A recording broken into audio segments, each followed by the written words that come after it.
year, new set. We've stepped up our game here with the QC Sportsnet boys. I got Joe Winkle, I got Graham Dahlstrom. And when we have them on, we're talking Western Big Six hoops.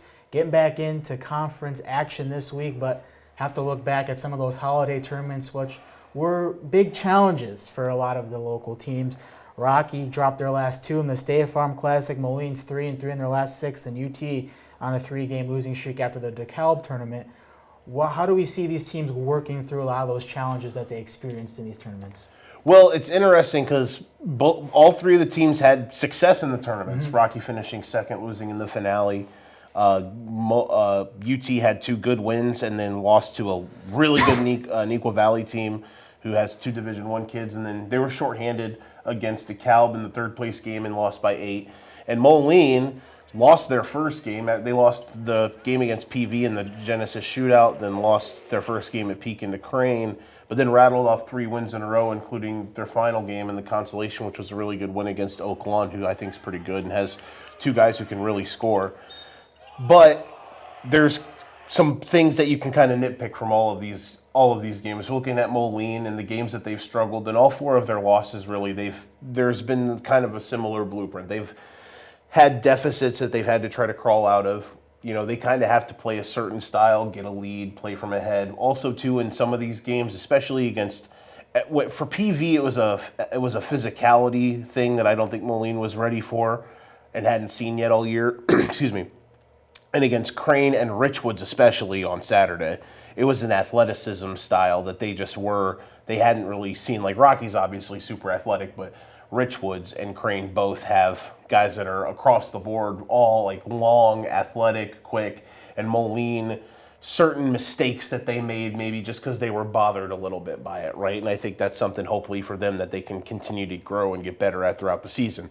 For Rocky, I think in some of they have 3 losses, and I think in all of them really, you can point to maybe that they've been allowed themselves to kind of get dragged into the opponent's game style. You know, they've gotten away maybe from how they want to play and get up after it. If they're not able to really turn you over, which it's not the only thing, but I think that sometimes if they struggle to do that, then maybe they aren't as successful if they have to play just a strict half-court game for a full 32 minutes. And I think Dunlap was able to pick them apart, especially with Rocky on defense on Tuesday night. And then for UT, oddly enough, they've lost 3 games in a row. But like we talked, I think we agreed. I feel like they've played pretty well, and Coach Say probably feels good with where they're at. They gave Normal Community all they can handle on Tuesday night.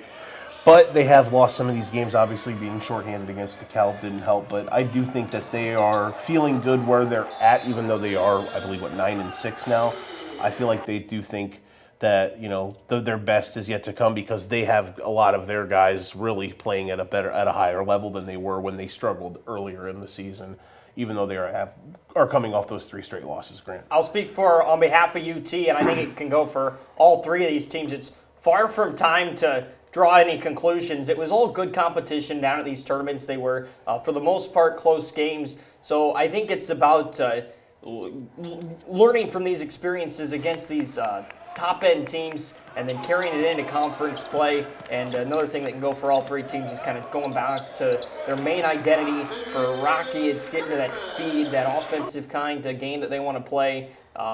Maybe for Moline, it's getting this the domination on each side of the floor that we've seen them be able to do.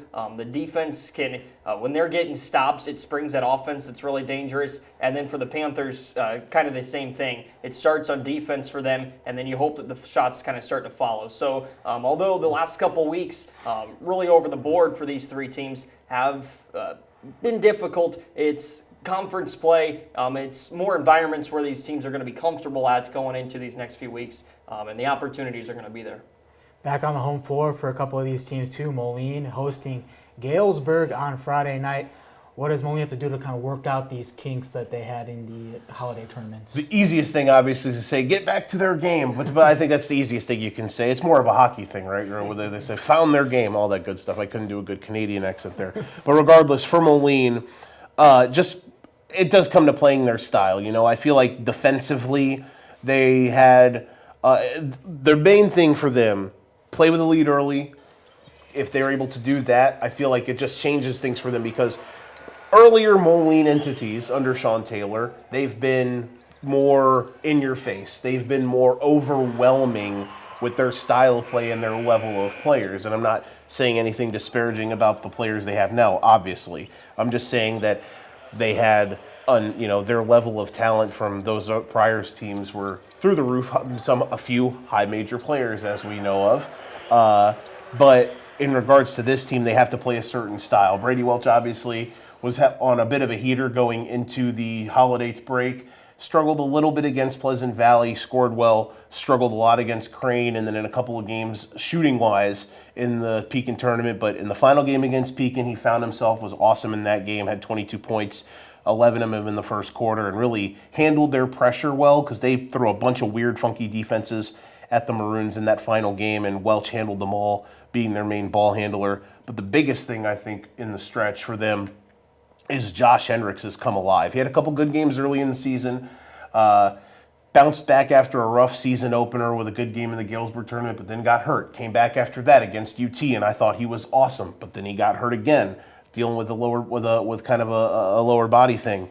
But over the games in Pekin, he was fantastic. He finished top 5 in scoring. He got all tournament team honors, and if Moline can get that from him, he's going to be a budding all-conference level player, and that's where this Moline team can really strive to potentially win a league championship. Really quickly, as far as this Galesburg opponent, they're a team that's feeling good about what they've been doing as of late. They're 8-7 on the season. A lot of youth on this team, a lot of exuberance with the new head coach. They play a fun style. They're going to want to get up and down as well. Caesar Bile is one of the top scorers in the conference. He's leading the way for them. He's a very fun and exciting player who can get up and down the floor. So Galesburg is a team who, when they played UT, I know you look at what they did against Rocky and be like, oh, wow. But Galesburg played UT in probably tighter, one of their toughest games of the season. UT had to dig back from a double-digit deficit to come back to win that game. So Galesburg is not, I don't know how live of a dog you would say, but Moline's obviously going to have to work for it. It should be an interesting matchup on Friday night at Wharton. I know last night you were, I guess Tuesday night, we don't want to timestamp, but I know you were watching the Kansas TCU game, and Brock Harding is now on TCU and got a little shout out from Fran Fraschillo and from ESPN, and Fran was like, Brock Harding, Moline Maroons, Quad Cities, great basketball there. They do. Hey, so great basketball. Fran Fraschillo says they get it done. They get it done around here in the Quad Cities. You know, we play hoops here. You know what I'm saying? Yeah, it was fun watching Brock play. He fits right into that fast-paced style that Jamie Dixon likes to play as well. Enjoyed watching him, and my team came out with the dub, Kansas. So it was not fun if you were supporting the team in purple in the final 3 minutes. No, but that's how I don't feel as games go sometimes. You get a couple of those games a year. There you go. Anyway, back to some other Quad Cities hoops talks with UT. UT has Quincy coming in this Friday. How do we see UT handling this one? Quincy is 3-9. We're not really used to seeing them come in here as a team that's struggling as much as they are. But a lot is gone. It's a very rebuilding team, a young team. I think UT has favorable size in this game. Quincy still has some height to them and some bodies that they can build up. But UT has that strength, that experience that's going to help them out a little bit in this game. And for them, on the heels of 3 straight losses, you got to find a way to kind of turn the page eventually, where you take those losses, turn it into positives and gain, and find ways to start turning those negatives into those wins, and getting back on track here in conference play, getting into the rhythm. They've started getting a higher percentage shooting games as the season has gone along, which is something that they didn't have much of as the season started. So you got to find that defensive ability that they had early on in the season, combine it with the higher shooting percentage they're getting the last couple weeks, mix that together, and you got a better brand of basketball than maybe the last 3 games. But even then, it's against good competition. It's experiences that you can come back from and hopefully use it as gain here on Friday. I got a question for you, Grant.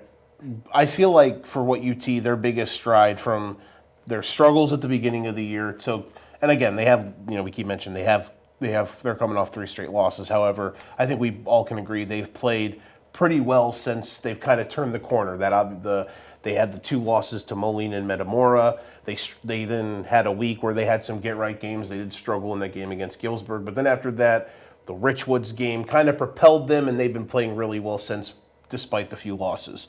A lot of that is centered around Octavius Hickman.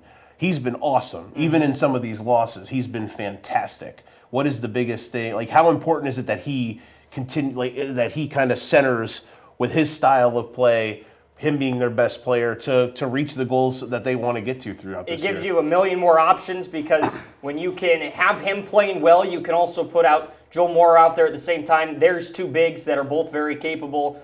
Hickman can be your number one go-to guy. You can get it to him underneath. They got to respect him, maybe throw two on him. It allows you to kick it to maybe Josiah or Jordan Massey on the outside. There's an open three for two guys that can shoot it. So for a big to have that offense center around Hickman, it's definitely huge, and it's definitely a benefit. He had 19 last night against on Tuesday night against Normal Community. It helped him a ton late in that game when they were trying to push back. So definitely. Octavius Hickman, that is one of the favorite players of Hami Arain, who will be on the call for the Rock Island at Geneseo game. Fellow weekend anchor here with me at our Quad Cities. Had to shout him out. Great voice as well, just like you two. With that game, though, Geneseo play with great energy off their coach, TJ Lacey. How do you see Rock Island matching up with them? Yeah, I love their head coach. Met TJ at the preseason banquet. Just a great dude. And have interacted with him a bunch throughout the season when we've crossed paths. Geneseo is really improving, and we'll get to like this matchup specifically, but I would feel remiss if I didn't, kind of give them some flowers here for what they've done. This is a team that I believe a couple years ago went winless, and last year I think they might only won one game, and they're 7-7. And I know, some of there's definitely been a line of demarcation for like who they've been good against and who they've struggled against.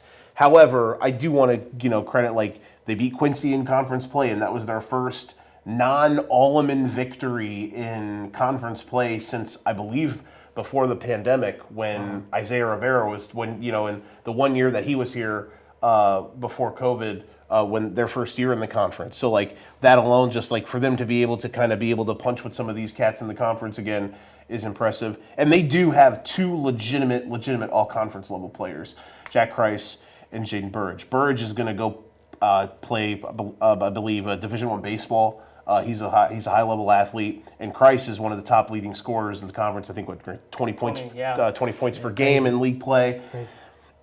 In that Quincy game that I mentioned, he had 37 and 11 rebounds. Like, he was awesome in that one. So those are two high-level guys, and another guy Landon Nordstrom, one of the premier sharpshooters in the conference. And their ancillary guys, their role players, have gotten better. However, they're very thin. Maybe 6, maybe 7 guys deep on the roster. And Rocky's not the deepest team either. However, there is a massive level and skill and athlete in this matchup, and that's where Rocky can kind of overwhelm you.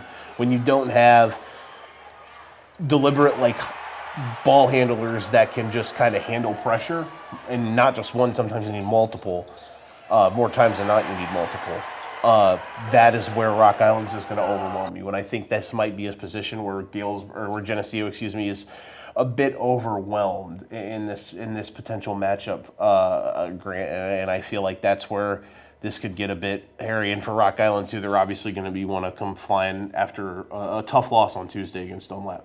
Yeah, going into this Geneseo game, Rocky, I think, needs to start playing, or what am I trying to say? Controlling what they can control, staying on their brand, and doing what you need to do. I'm all over the place. Doing what you need to do to win on the road, and find a way to kind of break this cold slump that they've been in. I think you got Devin Marshall the other night, who scored half of their points. And then there was a steep fall off. They still got 3 guys in double figures, but kind of paving the way, having these back end guys get a little more contributions. I think there's opportunity for that on Friday night. So Rocky doing their part, and then just hoping everything kind of falls in line. I think a couple times this season they're a team that's maybe gotten away from what they do best and what they can control on their own. So going back to Geneseo, they're going to do a better job of that. Yeah, and I think for Rocky too, Marshall obviously had a big game on Tuesday, and he's had probably the biggest scoring outburst. Obviously, the 50-plus point game early in the season. He's had a couple close to 30 or above 30-point games.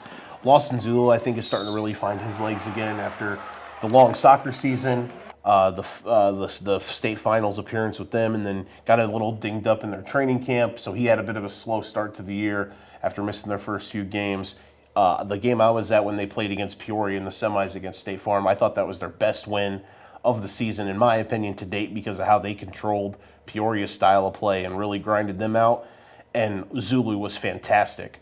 And when Zulu's fantastic, in my opinion, he can be the best player in the conference because he's got an insane array of shots, his defense, his playmaking ability as well.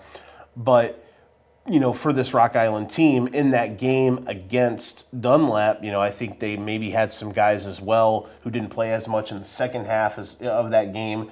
Coach Polite maybe sending a bit of a message, didn't feel like some guys were playing up to the level. So I look for the most in the game Friday against Geneseo is them to come out just on fire, because I feel like Coach Polite in these next couple days is really going to try to lean on his guys and say, okay, we have to get to the standard, for all their goals are obviously in front of them, not just regular season, but of course postseason as well. And we're only halfway through the year, but for this Rock Island team to do what they've got to do, I think Coach Polite's really going to get on them. And listen, sometimes these weird losses happen. You go on the road against a team who's under 500. Coach Polite would tell you every day that he feels that they should win that game. However, they unfortunately didn't, and Dunlap, a desperate team, at the midpoint of the season at home, was able to get it done. But for Rock Island here, I think Coach Polite's going to probably get on his guys and say, hey, this is what we got to do, and I expect on Friday they're going to come out and letting it rip against Geneseo for Rock Island to come back with a bounce-back performance.